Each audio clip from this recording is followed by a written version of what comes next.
Guys, this week we're going to have a hot weather alert. Several of our project sites are going to be in temperatures approaching close to 100 degrees with humid conditions. If we have to work in those environments, let's make sure we do it safe. First and foremost, make sure that we have water available on our project site. If we do not have good, clean drinking water available for our guys, get with your project manager immediately and make sure that we have it available when we start working in the hot weather. Another thing is watch out for your coworkers. You know your coworkers better than anybody else.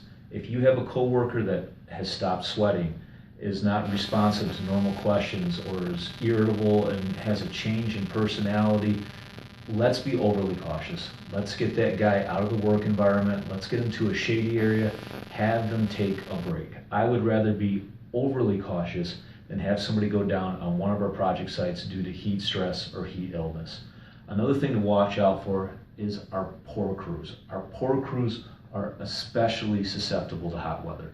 They're doing very hard work and they're working in concrete, which tends to be hotter than the surrounding environment, and additionally it's darker than the surrounding environment, so it reflects heat back on the guys and makes them very susceptible. Another thing to watch out for on pour crews is if we have a guy showing up and he's drinking Monsters or Red Bull or something like that, that guy is setting himself up to get a heat-related illness later in the day. Those type of energy drinks are what we call super dehydrators. If you have a guy drinking that, get them to switch over to a sport drink like Gatorade, or get them to drink water. And the last thing I want to leave with you folks is that it takes weeks to get acclimated to a hot working environment. And a lot of times, it isn't the first couple of days of a heat wave when we start getting heat stress or heat related injuries.